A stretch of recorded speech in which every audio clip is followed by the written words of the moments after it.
하나님께서 우리 인간에게 지어주신 에덴 동산은 어떤 곳이었느냐? 정말로 그것은 참 살기가 좋은 곳이었고, 정말로 하나님께서 가장 귀하고 아름답게 만들어 놓으셨기 때문에 세상 사람들은 이것을 갖다가 유토피아라고 이렇게 이야기하는데요, 바로 천국과 같은 곳이 어떤 곳이었느냐? 에덴이라고 하는 동산이었다라고 하는 겁니다. 근데 이 에덴 동산은 말이죠, 특징이 있습니다. 그것이 무엇이냐고 하면, 성경에 보니까 이 에덴 동산에는 4개의 강이 그 동산을 중심으로 뻗어갔다라고 이렇게 말씀해 주고 계셔요. 자, 우리 에덴 동산이 정확하게 어디쯤에 있느냐 우리는 알 수가 없지만, 대략 아마 여기쯤이 에덴 동산이 있는 것이 아닌가라고 이렇게 우리가 추측을 할 수가 있는데요. 자, 보면 위에 2개의 강이 있고 밑에 2개의 강이 있어서 말이죠, 이제 에덴 동산을 감싸고 있는 그러한 모습을 볼 수가 있습니다.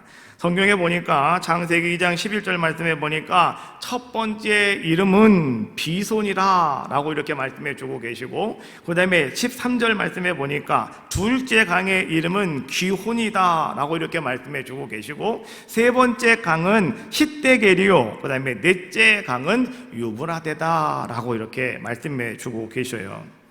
무엇을 말하고 있는 것이냐?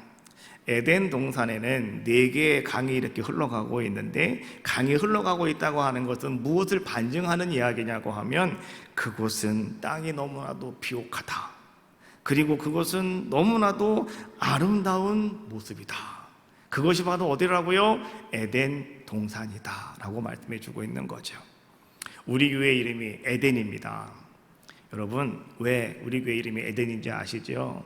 에덴 동산을 이 땅에서 만들어가는 곳, 바로 그것이 우리 교회가 이 땅에 존재되어지는, 십자가를 높이 세우고 교회가 만들어진 존재 이유다라고 하는 사실 여러분 아셔야 됩니다. 그래서 오늘 우리는 에덴에 살고 있는 사람들로서, 천국 백성들로서 오늘 여러분들은요, 모든 삶 속에 이렇게 비옥함과 아름다움이 여러분 가정에도 그대로 흘러넘쳐나시기를 주님의 이름으로 축복합니다.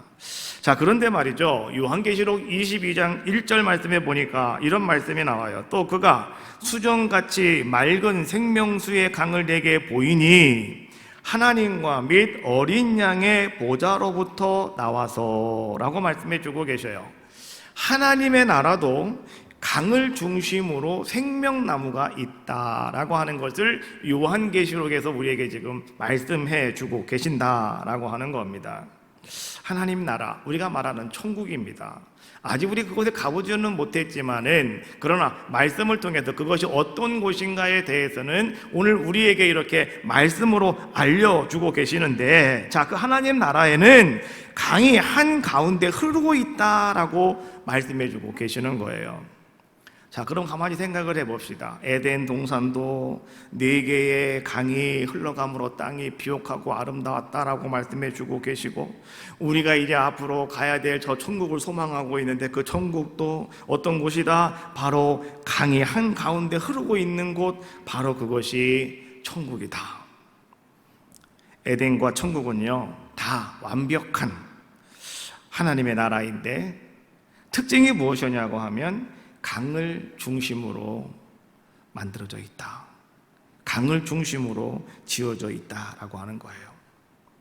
강가에는 생명력이 살아나는 곳입니다. 그래서 강가는요, 언제나 거기에는 나무들이 자라나게 돼 있어요. 나무들이 자라나면 거기에는 반드시 열매가 맺혀지게 돼 있습니다. 나무가 있는 곳엔 열매가 있고, 열매가 있는 곳에는 또 뭐가 있습니까? 많은 새와 많은 동물들이 그것으로 모여들게 되는 거죠. 그래서 여러분, 이 강가라고 하는 것은 무엇을 말하고 있느냐? 생명이 흘러가는 곳, 생명이 역사하는 곳, 이것이 바로 강가라고 하는 것을 우리에게 이야기해 주고 있는 겁니다. 시편 1편 3절 말씀에 보면 이렇게 말씀하고 계셔요. 그는 시냇가에 심은 나무가 철을 따라 열매를 맺으며 그 잎사귀가 마르지 아니함 같으니 그가 하는 모든 일이 다 형통하리로다. 시편 1편 3절에 있는 말씀인데요. 자, 무엇을 말해주고 있습니까? 강가에 있는 나무, 다시 말하면 시냇가에 심은 나무가 다른 말로 말하면 강가에 심겨져 있는, 강가에 서 있는 나무를 이야기하는 거거든요. 그 나무는 어떻다? 시절을 따라 열매를 맺는다. 그 잎사귀가 절대로 마르지 않는다라고 하는 것을 우리에게 말씀해 주고 있는 겁니다. 우리가 성경 말씀을 읽을 때 성경에는 많은 강들에 대해서 이야기를 합니다. 이런저런 많은 강들의 이름이 나오고 있는데, 그런데 오늘 우리는 그 많은 강들 가운데 요단강을 한번 같이 우리가 한번 집중적으로 살펴보려고 하는 겁니다. 성경에서 요단강은 말이죠, 참 의미 있는 그런 강, 이것이 요단강이 아닌가 이런 생각이 들어요. 우리가 잘 알고 있는 야곱이 하나님의 천사와 씨름하던 곳, 여러분 그 강이 무슨 강입니까? 요단강인가요? 자, 야곱이 천사와 씨름하던 곳, 나를 축복하지 아니하시면 내가 절대 당신을 놓을 수가 없습니다. 그래가지고 막 새벽녘에 말이죠, 환도뼈를 쳐가지고 막 이 환도뼈가 막 깨지고 말이죠, 그래도 끝까지 붙잡아가지고 너 이름 뭐냐? 이스라엘 뭐 야곱입니다. 그러면 이름을 이제 이스라엘로 바꿔라. 그래가지고 하나님의 축복을 쟁취한 곳, 그것이 어디예요? 약복강이잖아요.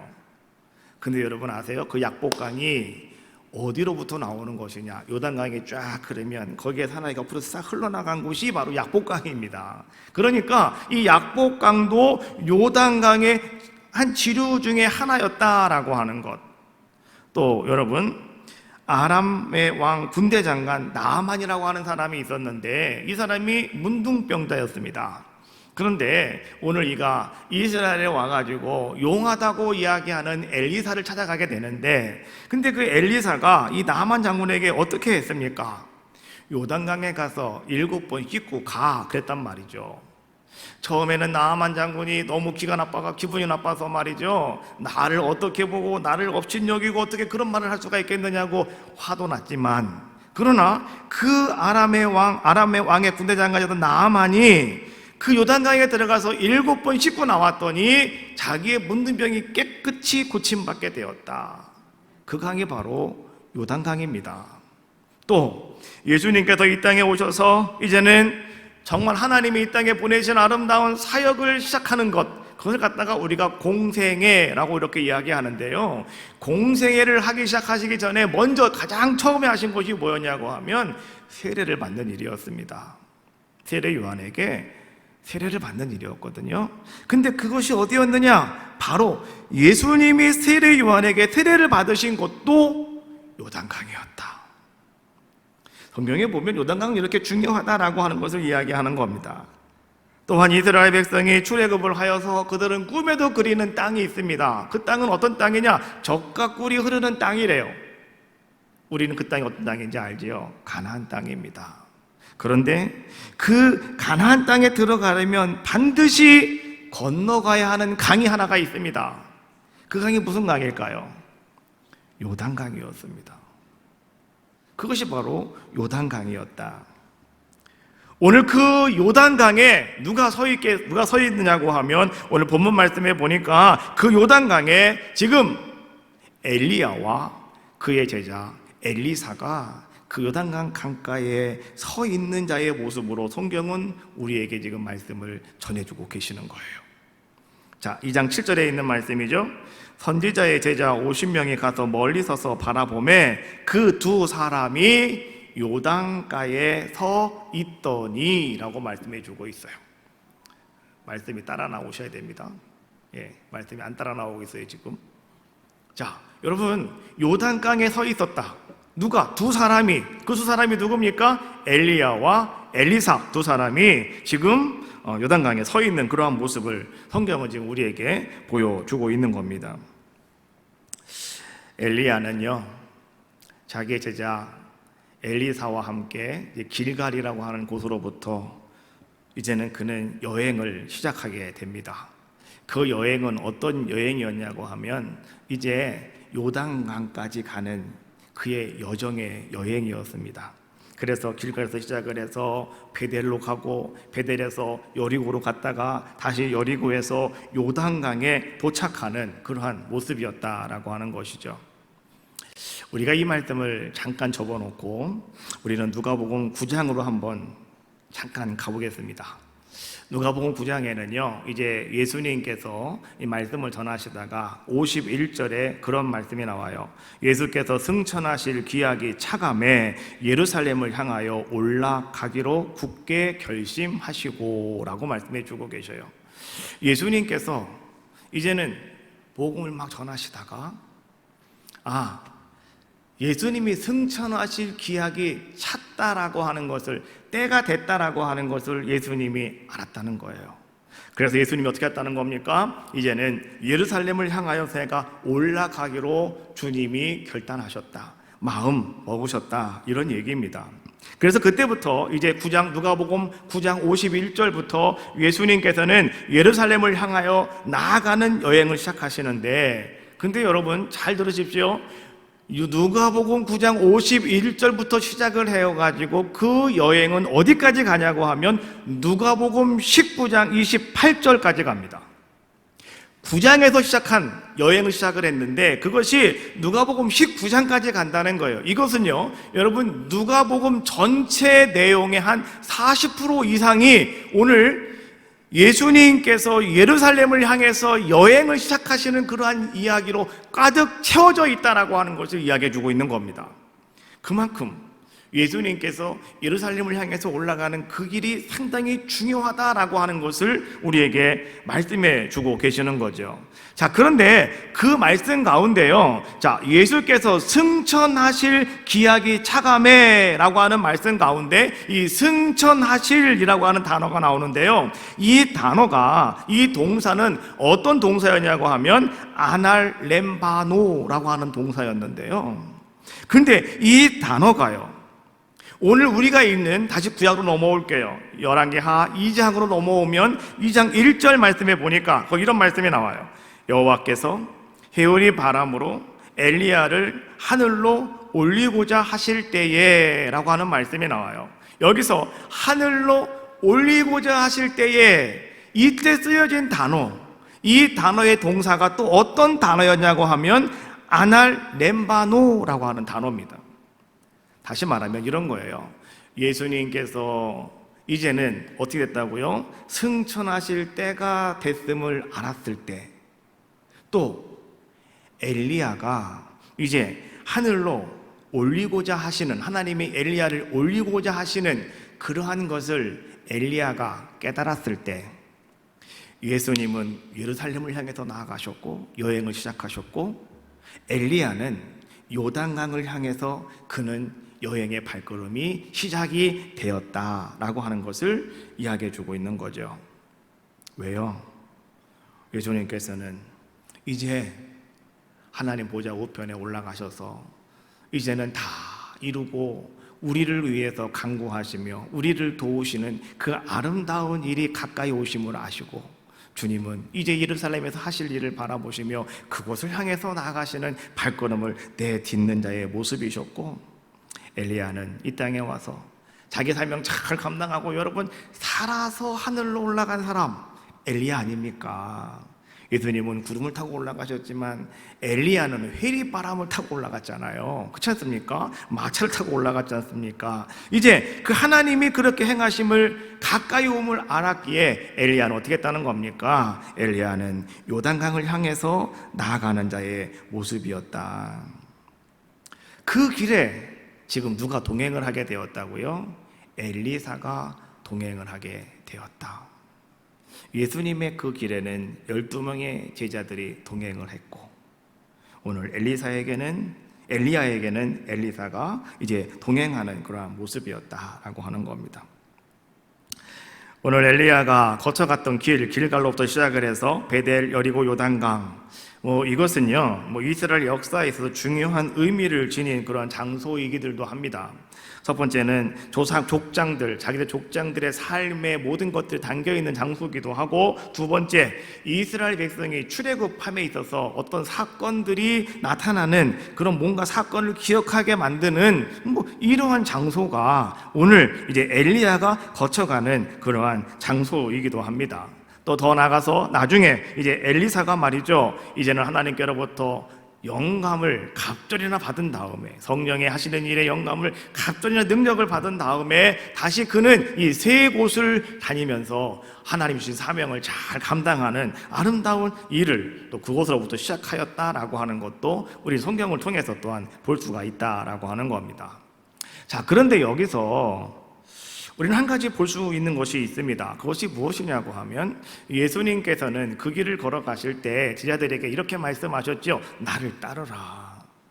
나를 따르라. 주님은 계속 말씀해 주셨는데, 엘리야는 이렇게 말합니다. 엘리사야, 나를 따라오지 말아라 라고 이렇게 이야기합니다. 자, 2절 말씀해 보니까 이렇게 말하죠. 엘리야가 엘리사에게 이르되 청하건대 너는 여기 머물라. 여호와께서 나를 베델로 보내시느니라. 엘리야를 하나님께서 지금 이끌고 가고 계십니다. 그런데 엘리야는 하나님의 말씀 따라 감에 있어서 엘리사 제자에게 그렇게 말합니다. 나는 이제 하늘로 올라갈 것이고, 근데 그거는 비밀스러운 일이거든요. 엘리사가 같이 있으면 안 되거든요. 그러니까 엘리사야, 너는 여기서 좀 머물고 있어라. 하나님 나를 좀 베델로 가라고 하신다. 나 그리로 갈 것이다 라고 이야기하죠. 똑같이 4절 말씀해 보니까 이제 또 엘리야가 그에게 이르되 엘리사야 청하건대 너는 여기 머물라. 여호와께서 나를 여리고로 보내시느니라. 이제 베델에서 여리고로 또 보내시면서 또 하나님은 엘리야를 글로 끌고 가시는데, 엘리야는 엘리사에게 말하는 거예요. 넌 여기서 머물고 있어라. 나 따라오지 말아라. 이런 이야기를 하고 있는 거죠. 또 6절 말씀해 보니까 엘리야가 또 엘리사에게 이르되 청하건대 너는 여기 머물라. 여호와께서 나를 요단으로 보내시느니라 라고 말씀해 주고 계셔요.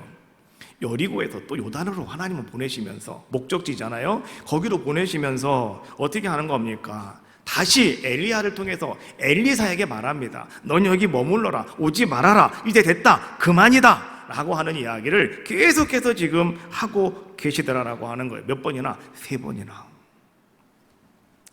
그런데 엘리사는 어떤 자의 모습이었느냐? 엘리사는 말이죠, 이렇게 말합니다.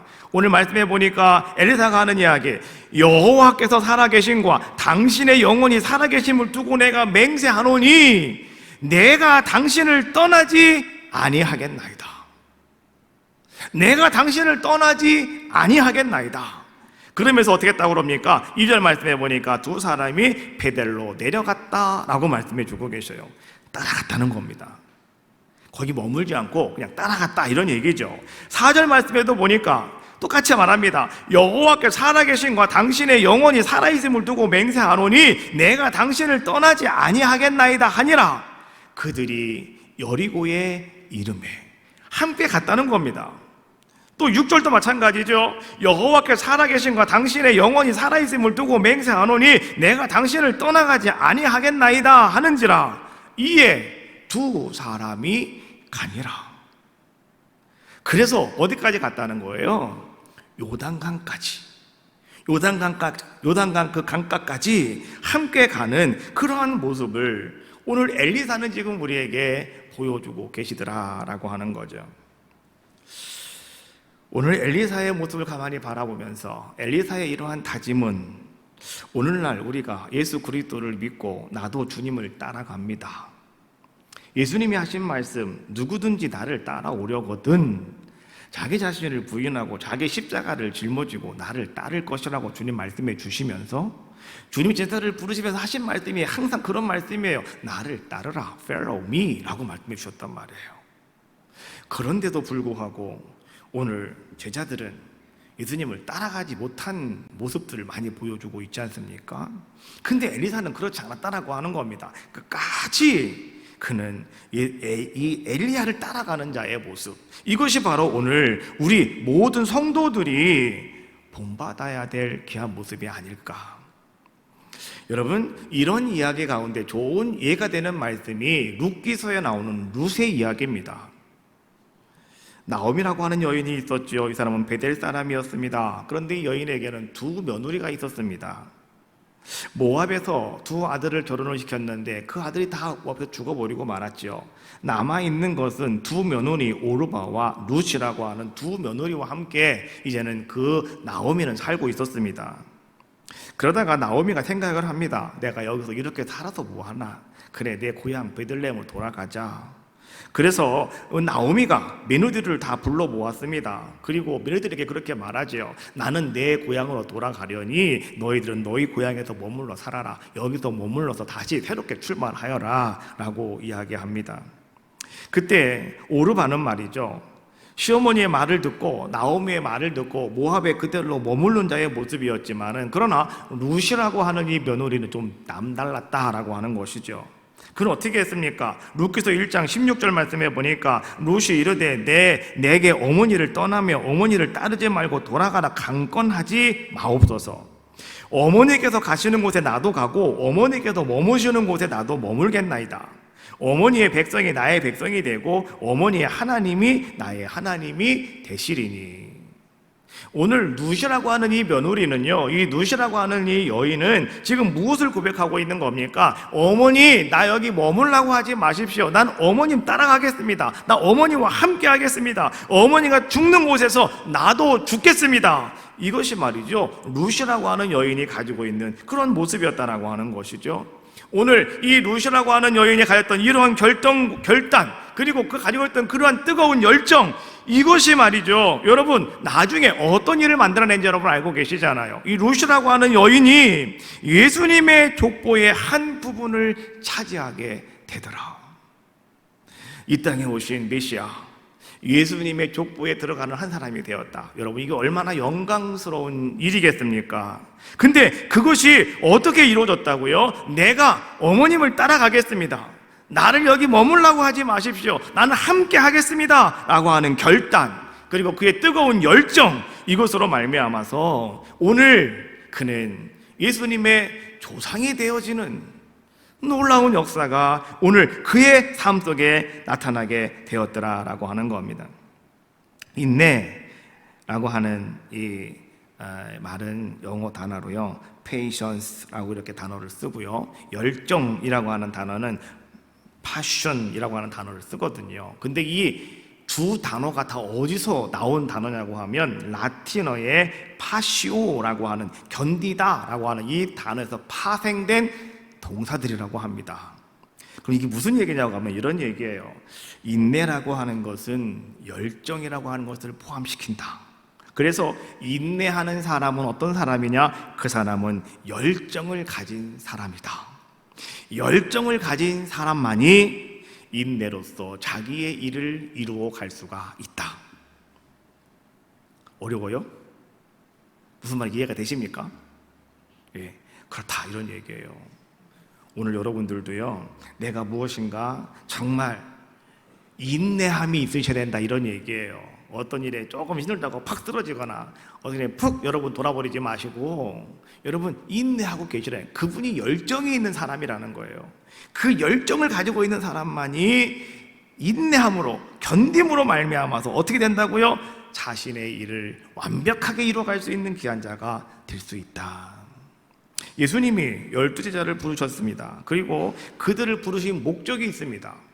성경은 이렇게 말합니다. 마가복음 3장 13절과 15절에 있는 말씀이죠. 이에 12를 세우셨으니 이는 자기와 함께 있게 하시고, 두 번째 또 보내사 전도도 하며, 세 번째 귀신을 내쫓는 권능도 가지게 하려 하심이라. 주님이 제자들을 삼으신 목적이 세 가지라고 딱 이야기해주고 있는 거예요. 첫 번째가 뭐라고요? 함께 있게 하시고, 누구와? 예수님과 함께 있게 하시고, 두 번째는 뭡니까? 전도도 하게 하시며, 전도하게 하기 위해서 삼으셨다는 거예요. 세 번째, 귀신을 쫓아내는 권능을 주셔서 귀신을 쫓아내게 하시려고. 오늘 예수님은요, 제자들을 택하셨다, 그들 제로 삼으셨다라고 우리에게 말씀해 주고 있는 거예요. 세 가지는 다 중요한 일입니다. 오늘 여러분들이 가져야 될 모습들입니다. 첫 번째, 주님과 함께 하는 거. 두 번째, 전도하시는 거. 세 번째, 예수님의 이름으로 귀신 내쫓는 거. 이거 여러분들이 해야 될 일이다 이런 얘기입니다. 그런데 이 세 가지 가운데 여러분 가장 첫 번째가 뭔지 여러분 아십니까? 가장 첫 번째 목적이 되는 것이 여러분 뭔지 아십니까? 그건 다른 것이 아니라 첫 번째는 뭐니 해도 예수님과 함께 하는 것이다 라고 하는 거예요. 예수님과 함께 하는 것. 아무리 전도를 많이 해도 예수님과 함께 하지 않으면 그것도 허사고요. 여러분들이 아무리 능력이 있어서 귀신을 내쫓은다 하더라도 예수님과 함께 하지 못하면 그것도 소용이 없더라, 이런 이야기 아니겠습니까? 내가 주님의 제자가 되었다라고 한다면 오늘 여러분들에게 가장 중요한 일은 과연 무엇이겠습니까? 여러분들이 어떤 대단한 일을 하고, 여러분들이 권능을 행하고, 여러분들이 정말 예수님을 잘 도와주는 것, 이것이겠습니까? 근데 오늘 주님은 그런 거를 원하는 것이 아닙니다. 만약에 여러분들이 오늘 주님의 제자가 되었다면, 오늘 예수님의 디사이플 제자가 되었다면, 오늘 여러분들의 가장 중요한 것은 뭐냐고 하면 다른 거 아니에요. 주님과 함께 하고 있는 거예요. 주님과 함께 하시는 것이 중요하다. 엘리사처럼 내 스승과 내가 함께 하는 거. 스승은 비록 오지 말라, 여기 머물라 하더라도 아닙니다 하면서 끝까지 붙잡고 있을 때 나중에 엘리야가 감탄하잖아요. 그래, 하나님이 지금 나를 이제 끌어올릴 텐데 그 전에 나한테 빨리 말해라. 너 원하는 게 뭐냐? 그러니까 엘리사가 말합니다. 당신이 가지고 있는 성령이 하시는 일에 영역이 갑절이나 나에게 있기를 원합니다. 엘리야가 말하죠. 내가 하늘로 들려 올라가는 것을 바라보면 너는 그거 이룰 것이다 라고 이야기하잖아요. 끝까지 따라갔더니 그런 놀라운 역사를 이루어 주시는 거 아니겠습니까? 그런데 예수님께서는 말이죠, 12의 제자들을 다 택하시고 오늘 그들에게 주님께서 가장 원하시는 것은 뭐냐고 하면 제발 나와 함께 하자라고 하는 것이었어요. 주님이 겟세마네 동산에 올라가서 기도하실 때도 마찬가지였잖아요. 12명 가운데 그래도 주님이 좀 관심이 있고 나와 함께 하고 싶은 사람, 함께 하고 할 것 같은 사람 3사람을 딱 골랐습니다. 누굽니까? 베드로, 야고보, 또 한 사람은 누구예요? 요한. 3사람을 딱 골라가지고요, 나와 함께 가자. 그래서 나머지 사람들은 다 밑에 있었고 3사람만 같이 동산에 올라가서 기도하면서 예수님 뭐라고 말씀하셔요? 얘들아, 내가 다 죽을 지경이 되었다. 그러니 나와 좀 함께 하자. 너희도 깨어서 나와 좀 함께 하고 있자. 오늘 주님 말씀하시는 거예요. 그래서 주님께서는 좀 한 돌 던질 만큼 가셔가지고 무릎 꿇고 간절히 기도하시는데 막 땀방울이 핏방울이 4개까지 막 간절하게 기도하시잖아요. 그리고 와서 봤더니 제자들이 너무나 피곤해서 다 졸고 자고 있더라는 거죠. 그때 주님이 하시는 말씀, 너희가 1시간도 나와 함께 할 수 있지 못하더냐 라고 하는 거예요. 너희가 1시간도 나와 함께 기도할 수 없더냐? 너희가 1시간도 나와 함께 깨어있을 수 없더냐? 다른 말로 말하면 너희가 1시간도 좀 나와 함께 좀 같이 했으면 좋겠는데 왜 1시간도 나와 함께 하지 못하느냐? 오늘 주님은 그것을 지금 책망하고 계시는 거 아니겠습니까? 여러분 보세요. 베드로, 정말로 그는 마가복음 10장 28절 말씀해 보니까 이렇게 말합니다. 보십시오, 우리가 모든 것을 버리고 주님을 따랐습니다. 모든 것을 다 포기하고 내가 주님을 따랐습니다 라고 이야기합니다. 마태복음 26장 33절 말씀해 보면 한 단계 더 나가서 그렇게 말합니다. 베드로가 대답하되 이르되 모두 주를 버릴지라도 나는 결코 버리지 않겠나이다. 나는 배신하지 않겠다는 거예요. 나는 주님 떠나지 않겠습니다. 이런 이야기 아니겠습니까? 늘 주님과 함께, 주님과 옆에 내가 항상 함께 하겠습니다 라고 하는 것이 오늘 제자들을 대표한 베드로가 하는 고백이더라 라고 하는 겁니다. 그런데 막상 위기가 닥쳐오니 베드로를 비롯한 모든 제자들은 다 어디론가 모르게 다 숨어져 버리고 말았어요. 사라져 버리고 말았다, 이런 얘기죠.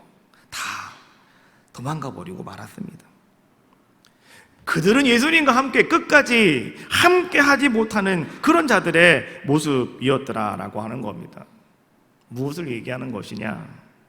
함께 있겠다고 말했지만 함께 있는 일이 쉽지 않은 일이었더라라고 하는 것이죠. 오늘 엘리야와 엘리사의 이야기를 통해서 성경이 오늘 우리들에게 반복적으로 주시는 말씀에 우리는 주목해 보셔야 됩니다. 그것은 이런 말씀이에요. 2절, 두 사람이 베델로 내려가니. 4절, 그들이 여리고에 이르매. 6절, 이에 두 사람이 가니라.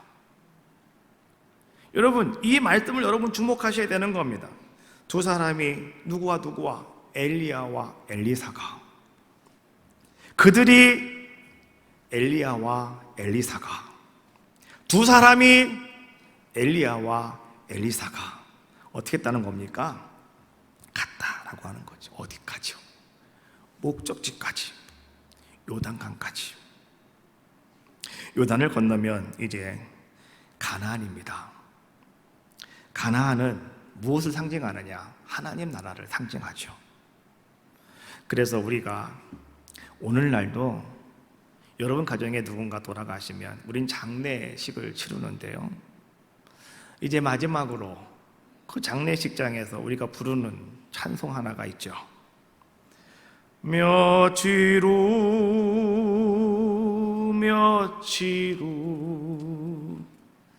요단강 건너가 만나리. 며칠 후 요단강 건너가 만나리. 어떤 분이 찬송을 할 때 근데 찬송을 못 하시는 분도 계셔요. 너무나 슬퍼서. 그런데 여러분, 이 찬송을 할 때 요단강 건너가 만나리, 이게 무슨 얘기입니까? 하나님 나라에서, 하늘나라에서 만나게 될 것이다 라고 하는 것을 찬송하는 거 아니겠습니까? 그러면 요단강을 건너면 우리는 어디에 갈 수가 있다? 하나님 나라에 갈 수가 있다. 오늘 이스라엘 백성들에게는 요단강을 건너면 거기는 어디라고요? 가나안 땅이다. 하나님이 축복하시는 땅, 젖과 꿀이 흐르는 땅, 하나님이 만들어 놓으신 땅, 바로 그 땅을 이야기하고 있는 거 아니겠습니까? 그래서 오늘 엘리야는 그 요단강가에 서 있는 거 아니겠습니까? 모세의 종말은 요단강을 건너지 못한 겁니다. 하나님은 모세로 하여금 요단 건너편에서 그저 가나안만 바라보게 하시고 그 요단강을 건너가지는 못하게 하셨습니다. 다른 말로 말하면 그는 가나안 땅에 발을 들일 수가 없었다. 이것이 모세의 종말이었습니다. 참 안타까운 일은 무엇이었냐고 하면 이스라엘 백성들, 그들은 애굽에서 출애굽을 하여서 말이죠, 이제 간신히 나와가지고 그들은 그 긴 40년의 광야길을 걸어갑니다. 광야길을 걸어감에 있어서 그들은 불평하고 원망하고 그들은 금송아지 신상을 만들어서 하나님의 마음을 아프게 합니다. 하나님을 불신하는 자들의 모습이 되어지지 않습니까? 그 결과가 무엇이었습니까? 그들은 출애굽은 했지만 요단강을 건너갈 수가 없었다. 그들은 다 광야에서 죽어갈 수밖에 없었습니다. 요단강은 누가 건너갔느냐? 출애굽한 사람은 한 명도 못 들어갔어요. 단 2사람만 들어갔어요. 여호수아 갈렙만 들어갔습니다. 모든 사람들은 다 광야에서 죽었고요. 그 출애굽한 이후에 태어난 2세대들이 가나안 땅에 들어간 거 아니겠습니까? 여러분, 오늘 여러분들이요, 나 예수 믿는다고, 나 교회 나온다고 여러분 안심할 거 없습니다. 오늘 여러분들이 하루하루의 삶 속에서 여러분들이 믿음생활, 신앙생활 하면서 오늘 여러분들도요, 이거 경각심 가지셔야 되는 거예요. 원망하지 마십시오. 불평하지 마십시오. 여러분 금송아지 만들지 마십시오. 하나님 불신하지 마시라는 거예요.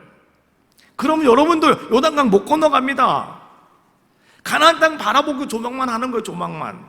못 건너간다는 거죠. 그것이 안타까운 우리들의 모습, 우리의 종말이 될 수도 있다라고 하는 것, 우리 그거 분명히 아셔야 된다라고 하는 겁니다. 끝까지 완전하게 여러분들이 그 가나안 땅에 발을 내딛을 때까지, 하나님 나라에 들어갈 때까지 우리는 어떤 삶을 살아가야 되느냐? 항상 여러분 근신하셔야 됩니다. 그리고 여러분 믿음으로 살아가셔야 됩니다.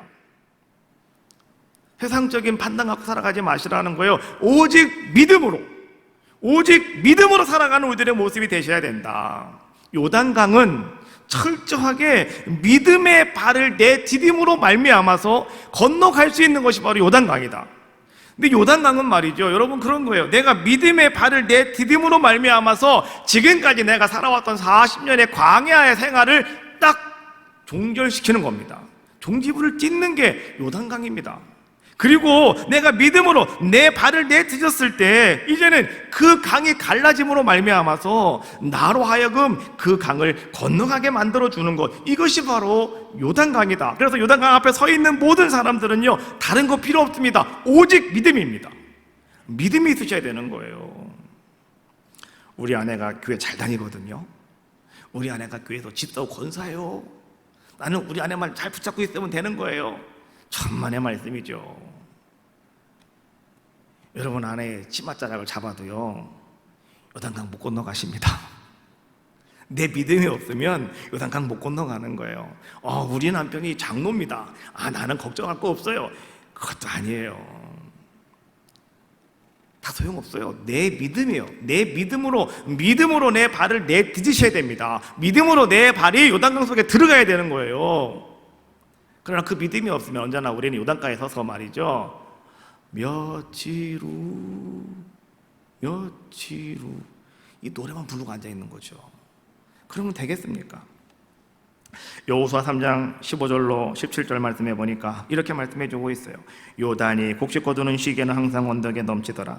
궤를 맨 자들이 요단에 이르며 궤를 맨 제사장들의 발이 물가에 잠기자 곧 위에서부터 흘러내리던 물이 그쳐서 사르단에 가까운 매우 멀리 있는 아담성읍 변두리에 일어나 한 곳에 쌓이고 아라바의 바다 여매로 흘러 들어가는 물은 온전히 끊어지매 백성이 여리고 앞으로 바로 건널세. 여호와의 언약궤를 맨 제사장들은 요단 가운데 마른 땅에 굳게 섰고 그 모든 백성이 요단을 건너기를 마칠 때까지 모든 이스라엘은 그 마른 땅으로 건너갔더라. 할렐루야. 요단강은 질퍽질퍽한 땅을 건너가는 곳이 아니다. 요단강은 마른 땅으로 걸어가는 것, 마른 땅으로 건너가는 것이 요단강이다. 여러분 오늘 엘리야와 엘리사도 마찬가지였습니다. 오늘 그들이 요단강가에 서 있는데 말이죠, 이제 요단강을 건너가지 않습니까? 요단강을 건너갔을 때 이제 엘리야는 승천하게 되는 것이고 다시 이제는 엘리사는 요단강을 건너 다시 자기 자리로 가야 된단 말이죠. 그런데 오늘 2장 8절 말씀에 이렇게 말씀해 주고 계시죠. 엘리야가 겉옷을 가지고 물을 말아 치매 물이 이리저리로 갈라지고 두 사람이 마른 땅 위로 건너더라. 할렐루야. 마른 땅 위로 건너더라. 여러분 이 말씀에 주목하셔야 되는 거예요. 하나님은 어떤 분이시냐? 하나님은 언제나 모든 것을 완벽하게 만들어 놓으시고 여러분들을 이끌어 가시는 분이 하나님이십니다.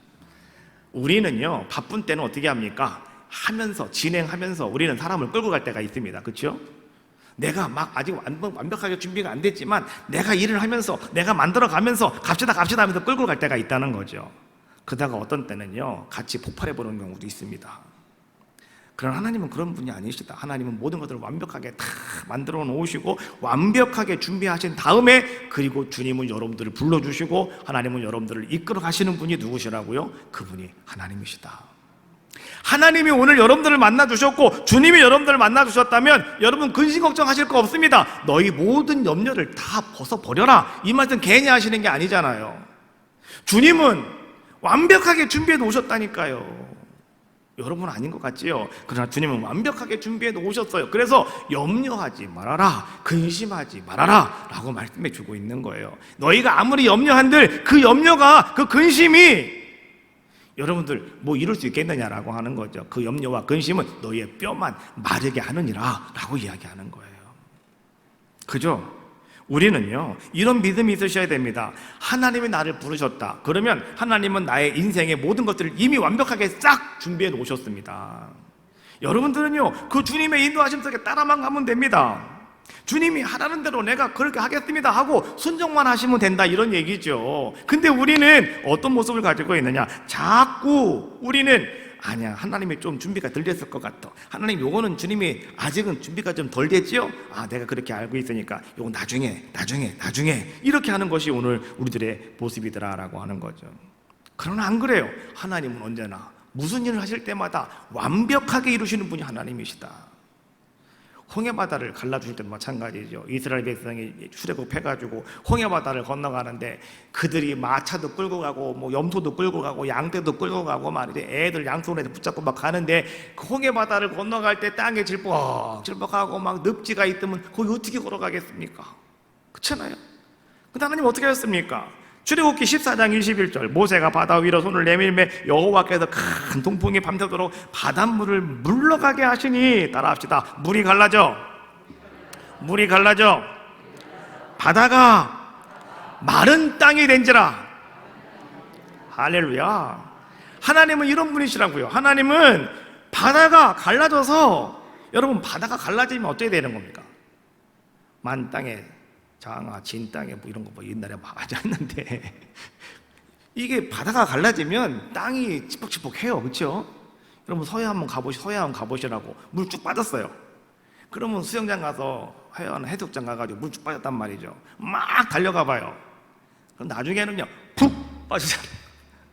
잘 뛸 수도 없어요. 그러면은 그냥 뭐 아무것도 없이 그냥 뭐 수영하려고 들어갔으니까 가서 막 진흙가서 막 놀고 그러는 거지만은 그게 아니라 애들 다 데리고 거기다가 마차 끌고 간다고 생각을 한번 해봐요. 얼마나 짜증나겠습니까? 하나님이 이거 뭐 바다를 가려면 왜 이리로 가라고 하는 겁니까? 지금 우리 죽으려고 한장했습니까? 막 이럴 거 아니겠습니까? 그래서 하나님은요 홍해바다를 건너갈 때도 마른 땅이 되게 하셔서 이 마차도 빠지지도 않고 애들 발에 흙 하나 묻지 않고 길을 걸어갈 수 있는 놀라운 역사를 이루시는 분이 누구시다? 그분이 하나님이시다. 요단강을 이스라엘 백성이 건너갈 때도 하나님은 이스라엘 백성이 그 마른 땅으로 건너가게 하셨고요. 오늘 엘리야와 엘리사도 마찬가지였습니다. 이제는 그들이 요단강을 건너갈 때 하나님은 그 땅이 두 사람이 마른 땅 위로 건너가더라 라고 오늘 성경은 이렇게 말씀해 주고 계시더라. 왜 그렇게 하실까? 하나님은 왜 그렇게 하실까? 여러분 그 이유를 분명히 아셔야 됩니다. 이유는 간단하죠. 하나님이 사랑하는 백성이기 때문에, 하나님 선택받은 사람이기 때문에 하나님께서는 그렇게 오늘 우리의 모든 것들을 완벽하게 준비하시는 분이 하나님이시다라고 말씀해 주고 있는 겁니다. 여러분은 하나님께서 선택받은 사람들이에요. 인도함 받은 사람이에요. 하나님이 여러분들을 이곳에 부르셨어요. 왜 부르셨습니까? 여러분들을 통해서 가나안의 아름다운 은혜의 삶을 살아가라고요. 모든 것은 완벽하게 준비됐어요. 진 땅 없습니다. 완벽하게 마른 땅이 됐습니다. 여러분 걱정하실 거 없어요. 가다가 빠질 거 생각할 것도 없어요. 완벽하게 마른 땅으로 다 준비가 되었다. 그러나 오늘도 우리가, 여러분 보십시오, 주님과 함께 하지 못하고 주님과 함께 동행하지 못하고 살아가는 자들의 모습이라면, 이스라엘 백성이 광야 40년 길을 걸어갈 때 그들이 원망하고 불평한 것이 뭔지 아시죠? 하나님과 함께하지 않았다 이런 얘기예요.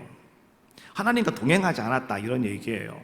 그러면 그들에게는 지금도 요단강은 어떻습니까? 시퍼런 강이 철철 차고 넘치는, 그래서 그 강을 바라보면 아이고 무서워라 할 수밖에 없는 거센 강이 흘러갈 수밖에 없는 곳이 요단강이더라라고 하는 거죠. 그러나 오늘 사랑받는 여러분들에게는 요단강가에 서 있는 것이 행복이고 축복이더라. 왜요? 하나님이 여러분을 위해서 마른 땅을 준비해 주고 계시니까요. 정리하겠습니다. 교회는 생명의 강이다. 이거 아셔야 돼요. 예수님께서 나는 곧 길이요 진리요 생명이니, 교회를 통해서 오늘 예수님께서는 우리에게 길을 보여주시고 진리를 가르쳐 주시고 생명이 무엇인가를 알게 해주시는 거잖아요. 그래서 교회는 생명의 강이다 라고 말할 수가 있는 겁니다. 그래서 교회 주변에 와 있으면 우리는 거기에는 생명나무가 자라나게 돼 있는 거예요. 여러분들이 교회 와서 예배 드림으로 여러분들의 생명나무가 자라는 겁니다. 그렇잖아요? 에스겔에서 말씀하고 있는 것처럼 성전 동쪽 한 모퉁이에서 물이 흘러나와가지고 강단을 적시고 이 물이 흘러나갔더니 무릎을 여기 발목에 차고 그 다음에 무릎 위에까지 올라가고 나중에는 이것이 허리까지 차고 나중에는 여기까지 올라갔더니 나중에 수영할 만하게 되고 나중에는 거기에 그냥 막 배가 다니고, 그렇잖아요. 그 물이 흘러가는 곳에 나무들이 쭉 자라나게 되고 또 거기에 막 과일 열매들이 맺히게 되고 또 그 물이 점점 더 많아지다 보면 거기에 많은 생명력이 흘러가는 물이기 때문에 거기에 많은 물고기들이 막 번성하게 되고, 그러다 보니 거기에 어부들이 찾아와서 거기서 막 많은 어부들이 고기를 잡게 되고, 이게 뭔지 아십니까? 여러분, 오늘 여러분들이 오늘 예배를 드리고 돌아가실 때 이 강단으로부터, 여러분 교회는 생명의 강이라고 그랬으니까요, 이 강단으로부터 여러분 물줄기가 여러분을 따라간다니까요. 여러분이 가는 곳을 줄줄줄 따라갑니다, 그 물줄기가. 그래서 여러분이 가는 곳은 다 기름진 자리가 되는 겁니다. 여러분이 가는 곳마다 나무가 자라나고 여러분이 가는 곳마다 생명의 역사가 나타나게 되는 겁니다. 여러분이 집에 들어가서 거실에 밥을 드시면 그 거실에 생명의 물이 꽉 참으로 말미암아서 말이죠, 거실에 막 생명력이 막 역사가 나타나게 되고요, 안방에 들어가면 안방이 그렇고, 건너방에 들어가면 건너방이 그렇고, 애들 방에 들어가면 애들 방이 그렇고, 여러분들이 기도하는 기도 골방에 들어가면 더 역사가 나타나겠죠. 그렇잖아요. 그러다 여러분들이 이제는 나가서 여러분 사업장에 가거나 여러분의 직장에 들어가면, 여러분 직장으로 가면 그 생명의 물줄기가 여러분을 계속 따라다닌다니까요. 그래서 여러분이 가는 곳은 잘 되는 겁니다. 요셉이 애굽에 그가 종으로 팔려 들어갔을 때 요셉은 성경은 뭐라고 말씀해 주고 있습니까? 하나님이 그와 함께 하심으로 요셉이 모든 일이 형통하더라. 그거예요. 여러분, 오늘 하나님이 여러분들과 함께하는 것은 뭡니까? 이 교회로부터 생명의 강이 여러분들과 함께 흘러가고 있는 거예요. 그래서 여러분들에게는 생명력이 있다. 그래서 여러분, 모든 사람들이 교회를 통해서 하나님 나라로 인도함 받을 수가 있는 겁니다. 왜? 여기 생명력이 여기에 있으니까요. 모든 사람들이 교회를 통해서 말이죠, 사람들은 거뜬하게 천국으로 나아갈 수 있는 아름다운 길을 찾게 되더라. 더 중요한 것, 교회는 세상의 위험이나 부족함이 없이 언제나 마른 땅처럼 건강하게 만들어준다. 세상에는 힘듦도 있고 어려움도 있잖아요. 그러나 그렇지 않더라는 거죠. 마른 땅으로 만들어주는 것이 어디냐? 그것이 바로 교회다라고 하는 겁니다. 여러분, 두 사람이 마른 땅으로 거성하더라, 이 말씀과 오늘 말씀의 제목은, 여러분, 이것은 오늘 말씀의 제목은 이제 이 6절에서 있는 말씀입니다. 6절 가장 마지막에 있는 말씀을 제가 오늘 제목으로 잡았는데, 이에 두 사람이 가니라. 우리 에덴교회 성도들이 주님과 함께 또한 여러분들 가장 귀중하다고 여기는 어떤 분이 계시다면 그분과 함께 여러분들도 손에 손을 잡고 마른 땅으로 행복하게 건너가는, 이 교회를 통해서 행복하게 건너가는 아름다운 축복이 여러분들 가운데 임하시기를 주님의 이름으로 축복합니다. 돌아오는 주일이 맥주절인데요, 이 맥주절에는 우리가 기도했던 것처럼 한 영혼 구원시켜 주시옵소서, 여러분 기도했던 것처럼 꼭 두 사람이 여러분 마른 땅으로 건너더라 라고 하는 말씀이 여러분의 말씀이 되시기를 주님의 이름으로 축원합니다. 하나님, 맥주절에 오늘 이에 두 사람이 가니라, 이 말씀이 나에게 이루어지게 도와주옵소서. 아유, 남편 데리고 왔으니까 됐지 뭐. 아니에요. 남편 데려오신 분은 또 다른 분을 또 모시고 오셔야 돼. 그렇지 않습니까? 이에 두 사람이에요. 따라합시다. 이에 두 사람이 가니라. 함께 하는 겁니다. 함께 할 때 주님의 역사가 나타나고, 함께 할 때 주의 축복이 여러분들 가운데 나타나게 될 줄로 믿어요. 한 주간 동안 하나님, 내가 주님과 동행하게 하시고, 하나님, 나와 함께 하는 자가 나와 함께 마른 땅으로 건너가는 놀라운 역사가 임하게 해달라고 한 주간 동안 기도하시며 여러분 승리하시는 놀라운 은혜가 여러분 가운데 임하시기를 주님의 이름으로 축복합니다. 자, 하늘 보자 찬양하시고요, 통성으로 기도합시다.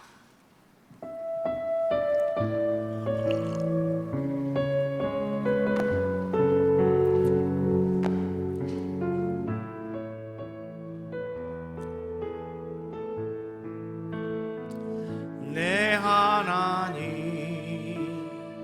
서신 발 앞에 무릎 꿇고 경배하리. 큰 권능과 영광이 가득한 내 아버지 계신 이곳, 하나님 그 빛난 얼굴 배우며 두 손 들고 나가리. 찬송과 존귀와 영광과 능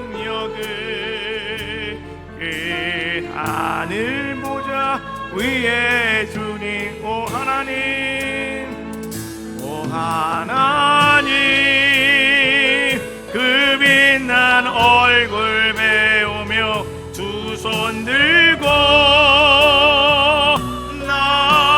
나가리 찬송과 존귀와 영광과 능력을 그 하늘 보좌 위에 주님께 다 통성으로 기도합시다.